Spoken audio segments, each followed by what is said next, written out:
people can't seem to remember where they were 2 minutes ago, but there we go. That's the racing team counting for you. Right, here we go. We now have a green flag waving at the back. That means there's a red flag in the front saying, watch the lights. Man points at the lights. He clears the grid. The lights go to red. And away we go then. Who's going to hook up nicely from the start now? I think it's going to be our pole position man, Mr. McRae.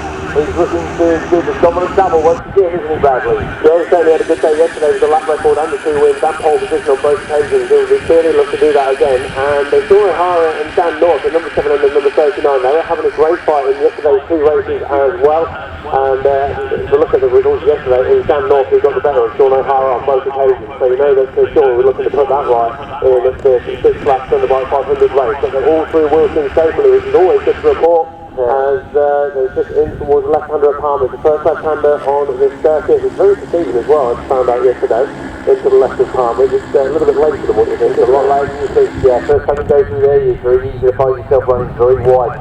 Quite a quick corner too, so you could be running wide, and all of a sudden you get very messy indeed. That's towards Agostini, a bit more straightforward, you brake hard, and turn left, and once again, whole anti-clockwise section on this, what is actually the Snetterton 100 circuit. I don't know if it's ever actually been used for that, quite frankly. Certainly not by this club. Into Hamilton, the faster candidate up to Oggie's tight right-hander there. Again, the leader, McRae, well away with this one. I tell you what, he's already broken the toe to O'Hara and everybody else behind him. Dan North right in the mix there, starting to spread themselves out. Hopefully the slipstream effect will come into play with some of these guys, because it gives you a little bit of a turbocharged edge going down the back straight there. They disappear out of our sight, briefly appear above the Armco. We can just see some helmets popping up across the top there. Down they go then into the Brundle and Nelson section, where again we're lucky enough to have a camera that gives us a little bit of an overview there. It's not too sharp, but definitely better than the nothing which we're used to working with. And through they come. That is Sean O'Hara's looking to go with Luke McRae already. He's put a bit of distance between himself and Dan North. He's looking good at the moment, isn't he? I was just thinking that. He seems to have closed up the gap under braking there, I think, going into Brundles. Didn't want to call it too soon. We'll get a visual clue as they come round to Corums now. And yeah, that gap, I tell you what, that gap has definitely closed from where it was on the back straight. It's down to about 4 or 5 bike lengths, whereas on the back straight it was probably double that. See how well he can hook up coming out of the corner. Yeah, this is O'Hara and McRae, we think. We'll get confirmation. Yep, oh, look, there's right. the slipstream coming into full effect on the front straight, and over they go then, and it is indeed McRae leading, but this time so is O'Hara who's leading the way by .045. He was leading across the line, but McRae got him back as they went in towards Riches, and there's some good elbow out action further down the order as well. So O'Hara led across the line, but it is now Luke McRae who takes the race lead as we go up towards the right-hander of Wilson's. But second position there was McRae. We know now it's Sean O'Hara. Then it was Dan North, Carter, Corty, Osborne. But Jake Corty making up 4 positions on that opening lap, Keith. That's not too bad, is it? No, I was about to say the same thing, particularly in this tight company, making up 4 positions. Very good indeed. Fortunately for his chances in the race, we saw Jamie Horner going backwards by 3 as well, so he's got a little bit of work to do as McRae leads him up into Agostini's once again. They brake hard for that left-hander there. Hook up nicely, and yeah, I tell you what, O'Hara's not giving up on this one, is he, mate? He's picked up he's got the drive. He had the drive coming out of the corner, I think that's where he's gained it. We're into Hamilton's, and he's going to have a look into Oggie, surely, you know, decides better against it, but I think McRae knows he's there. It is literally nose-to-tail stuff as we go through Oggie's up towards Williams. Field behind them starting to spread out a little bit for the minor placings there. Good little battle going on just outside the top 10, I think. There about 4 or 5 different bikes. We're going to be concentrating on the leaders as they work the back straight, or the Bentley straight I should say, and this time he's well in the tow. O'Hara is looking to pull out at the last minute as they go under the bridge at Brundles there, and surely he's going to have a dive down the inside. It won't be a suicide mirror signal manoeuvre, that one, and I think that's the lead for O'Hara. A little bit hard to tell on this screen, isn't it, Bradley? No, you're absolutely right there. That is Luke McRae. He's been relegated down to 2nd position now. We'll watch him as he goes through the right-hander of the bomb hole, then on towards Corums. They'll be back into our sight very, very shortly, but it is Sean O'Hara who leads the way there, but Luke McRae looking for that outside as they come around Corums. No opportunity this time around there, is there, unless he's later on the brakes. No, Sean O'Hara deep on the brakes as they go in towards Murray's, through the left and back out onto the front straight once again.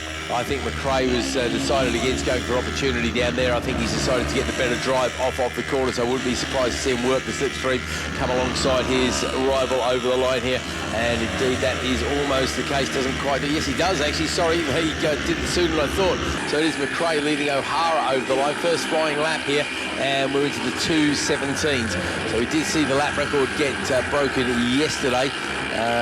Can't remember what we got down to, but yeah, it was 14, I think we were into. Yesterday it was a 2-minute 14.6. Yeah, that's what I thought. Yeah, that was McRae. So I think there's not the speed in the track, and I say that because I was looking at the ThunderBike Ultra race earlier, and people like Kieran Smith were about 4 seconds away. Kieran's 4 seconds away from his own lap record, so you know he's got the pace there when he really needs it. As the leaders make their way up to Agostini's once again. I was looking down here on pit wall. I can see that Max McRae is watching from the pit wall here, and Will gives us a wave, good man, and he's cheering on his brother and his, I would say, better half, and so they're fighting for good positions actually there. I can see Abby Marshall is first of the rookies in 9th position overall, yeah. Second in class as well, with Luke McRae leading the way, a 2-minute 17.3 on that previous lap, and Sean O'Hara is right there with him. We can't forget about Dan North as well, because as he came across the line, it was 2.1 seconds, but we'll have to have a look at his first sector time this time around, because he's not too far away. We can see Luke's lovely partner there on the wall as well. She's the one with the bump. She hopes to get rid of it in the next week or so. I'm sure she can work out how to do that, but she's got to work out what caused it in the first place, apparently. Right, waiting for them to come back into view as we wait for them to round their way through the Brundle Nelson section first, and again it's nose to tail stuff all the way through there. It really is. We're going to be 3 laps into the race. You've seen some sector times there, mate. Yeah, first purple for Dan North. He did look marginally closer this time around than what he has done all race long so far. Okay, Dan is a former lap record holder here. I think he was a high 14, so yeah, he knows his way around this circuit. Leaders slightly more apart than they were in the last couple of laps, but I think you're right about Dan North, mate. He's coming very quickly. He's the only other one realistically who can step onto a higher step of the podium than the third place is in, because the other guys are a little bit too far away and having their own battle between the three of them. But let's have a quick look at what the gap was. It was 2.125 O'Hara to North over the line last time. Yeah, it's down to 1.6. Fastest man on the circuit is indeed Dan North. You spotted that well, mate. He goes around about half a second quicker than anybody else out there this time around, so closes the gap. The quickest of the front two is again Luke McRae there. He is a 0.4 of a second advantage. Cordy moves up to 4th place ahead of Carter. Then it's Carver, Osborne, Woodall. Dwyer moves past on Abby Marshall. That's position change. She's still inside the top 10 though. Simon Finch has moved up nicely there, and he's ahead of Horner as he makes up 4 places, relegates a couple of people there. Kearney, Goff, Vella, Grimes. What do you got, mate? Looks like Sean O'Hara is challenging for the race lead. So the number 7 of Sean O'Hara moves up into the race lead, does he? He goes out of sight briefly, but as they come around Agostini's, it is Luke McRae who's just about got the race lead back, but certainly Sean O'Hara, he looked for that inside move, and I suspect that Luke McRae got the switch back on him as they go through Hamilton's now turn 5 on this Snetterton 300 layout in towards Oggies, and Dan North, he is closing. Well, I tell you what, Sean O'Hara only picked up a medal at Brands Hatch. That's his only medal so far this year, until the 2 he picked up yesterday. So he's obviously got a taste, and he's got a silver, got a couple of bronzes yesterday, and I think he'd like to get a gold so he can complete the collection. Why not? Might as well have a full set. Yeah, absolutely. Works well. Down the back straight we go once again, and it is that slipstreaming battle all the way down this time round. They'll be completing the ultimate lap very shortly indeed.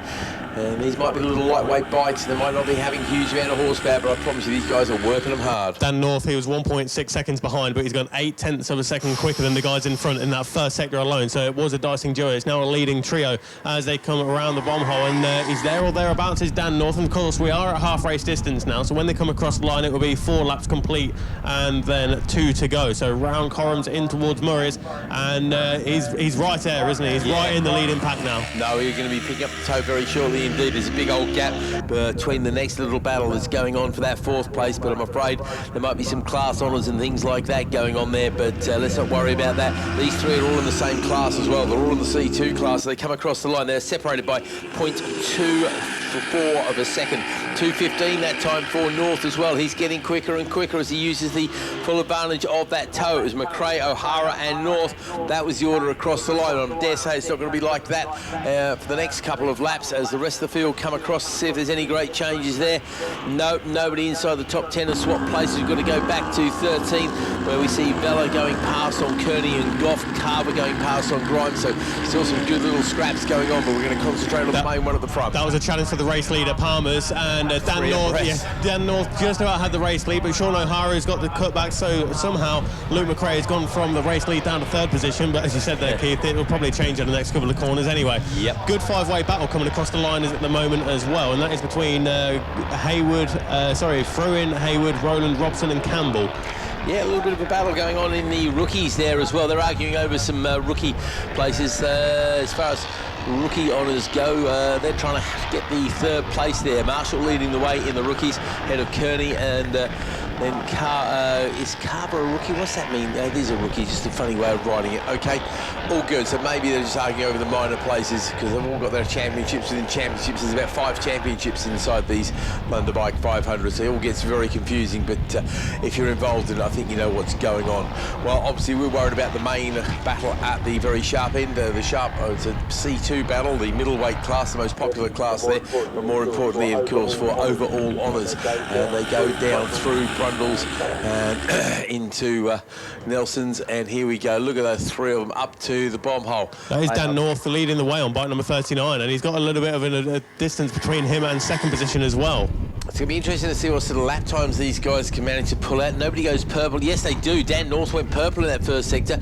Until he went purple by a good chunk as well, around about 1.3 seconds. So he is absolutely on it. Maybe he just didn't like finishing second yesterday. Maybe wants to prove that Mr. McRae's performance yesterday was a bit of a flash in the pan. We'll wait and see.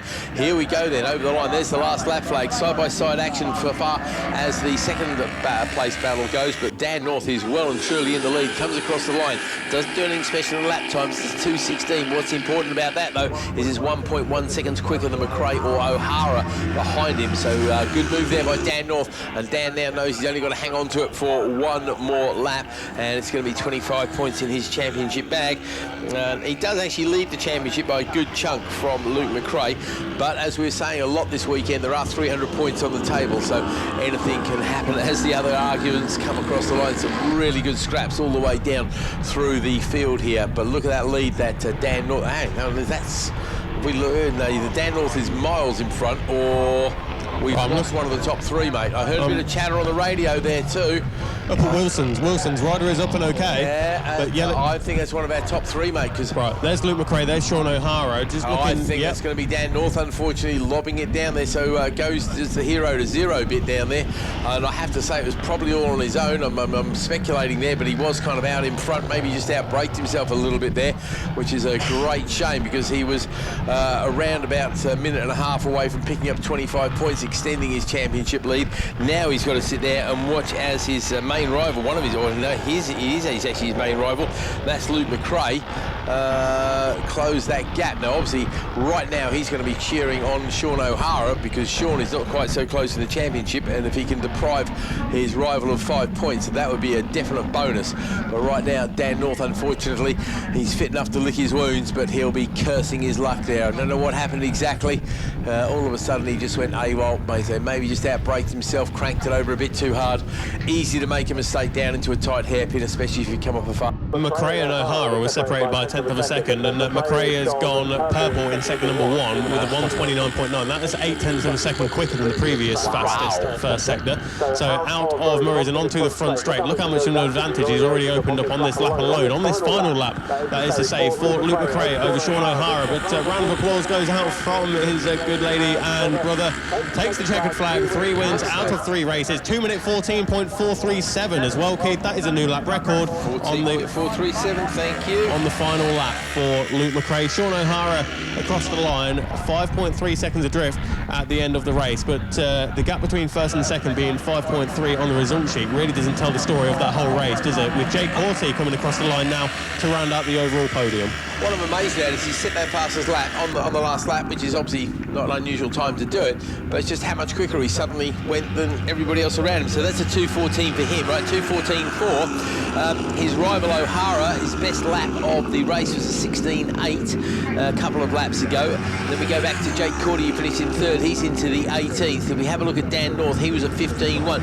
So basically he's gone 7 or 8 tenths quicker than anybody else, but he's done it all on the absolute last lap. So I'm wondering if the track... And with no slipstream either. And with no... Exactly. That's exactly, he did that from the front. So I do wonder if the track, maybe there's a few little damp patches or something like that. Maybe the track was a little bit green from the overnight rains or something like that.